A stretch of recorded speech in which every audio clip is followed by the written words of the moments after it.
Hello YouTube, this is Chris Cheney, 123. I have a fly in the car. This is like my 7th or 8th time starting this video. I thought I had removed all the distractions.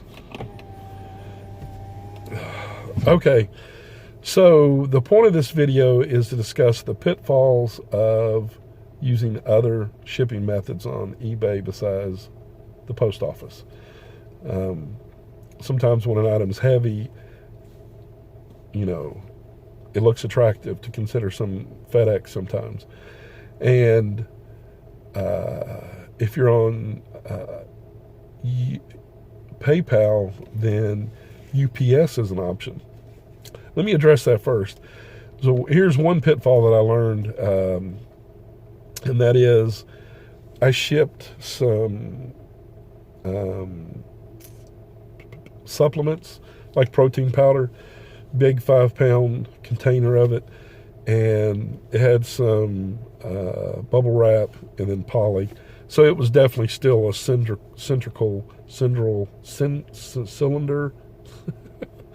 type item. UPS charges a surcharge for that.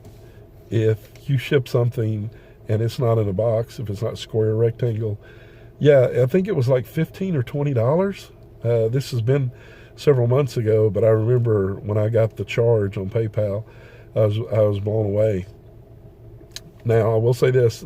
I called them and, with my hat in my hand and just explained to them I was new.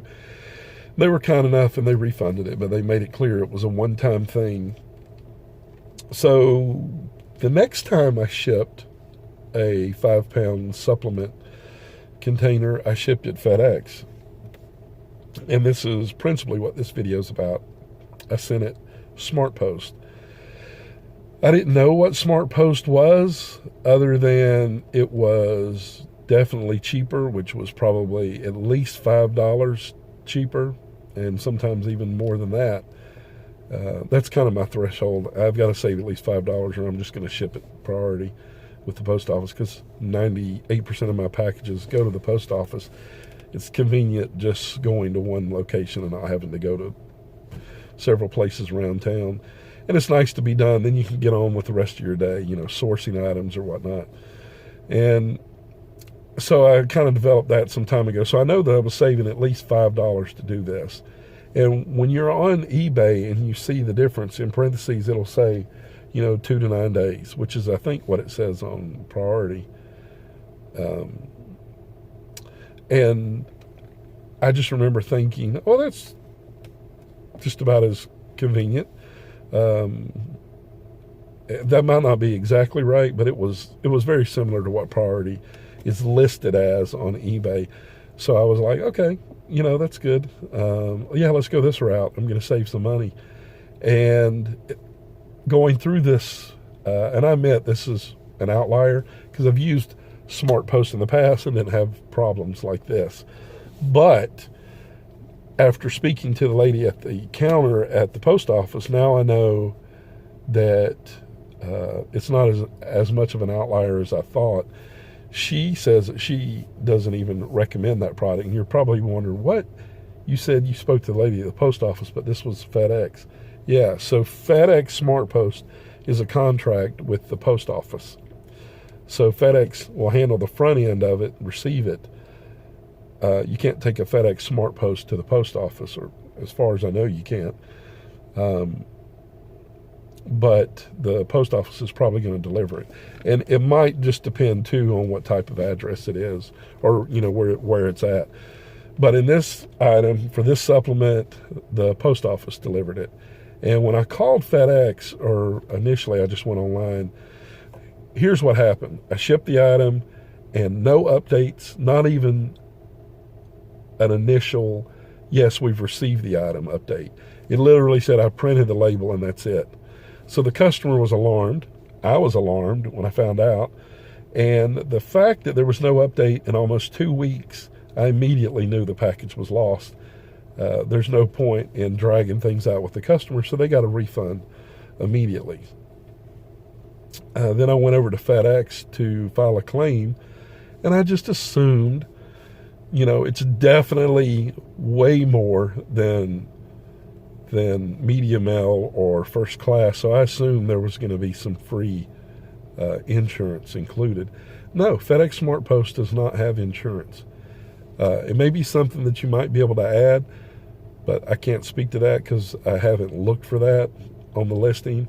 And typically I only think about insurance if something's over 50, and that's because of priority. It gives you the first 50 for free.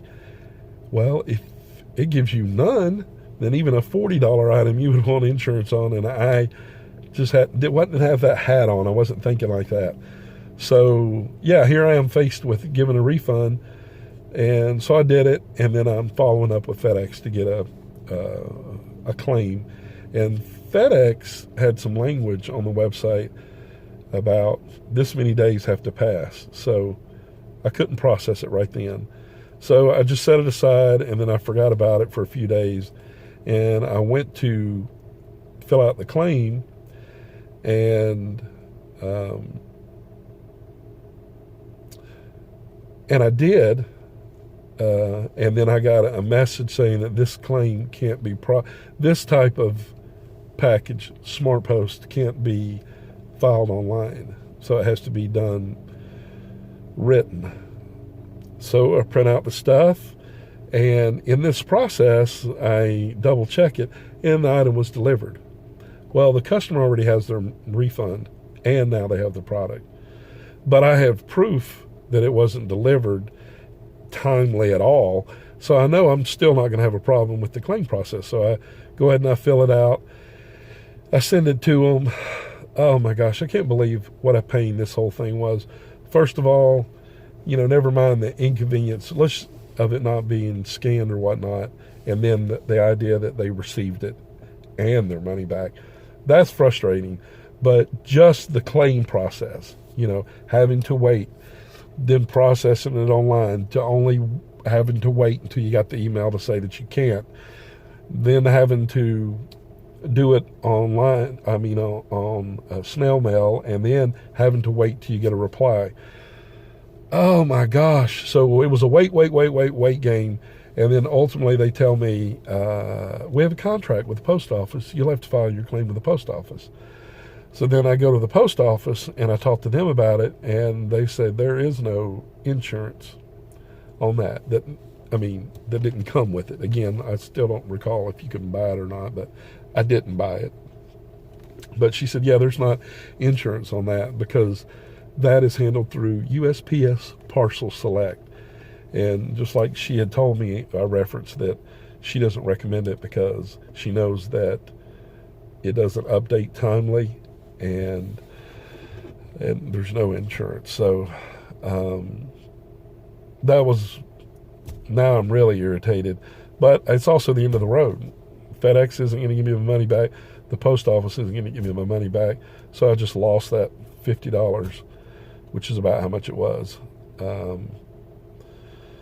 So the main takeaway is,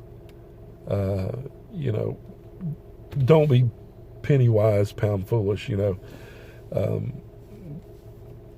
might be worth it to pay a few extra dollars and know that you're getting insurance and you're going to be able to drop it off with your other, all of your other packages in one stop.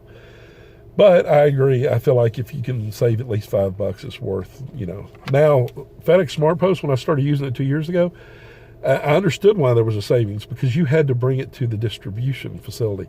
You couldn't just take it to FedEx. You had to actually take it to one of their processing facilities.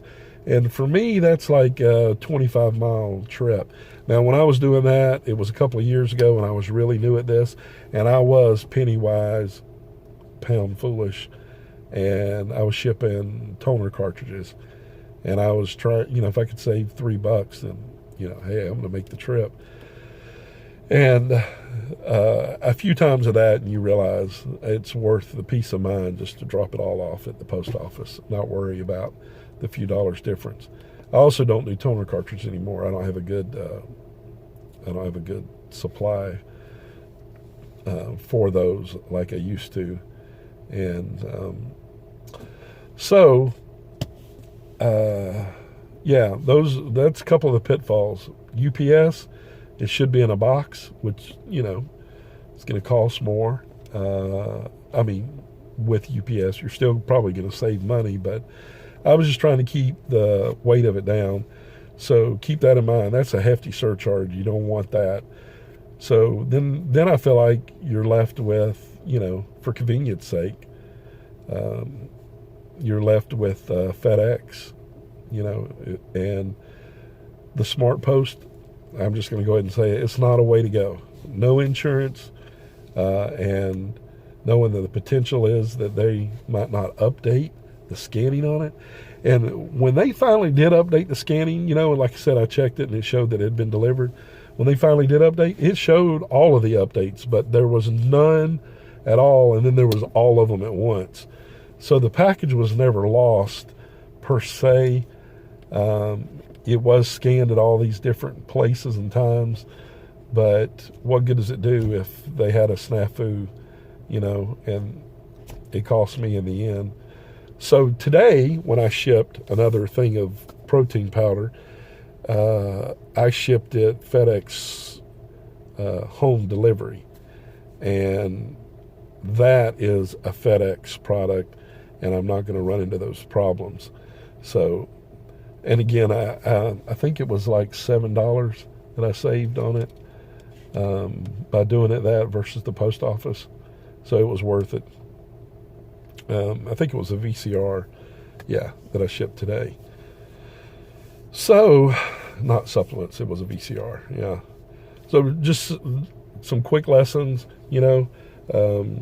Hopefully they'll help you, and I appreciate you watching, and till next time, make it a great day. Nobody else will do it for you.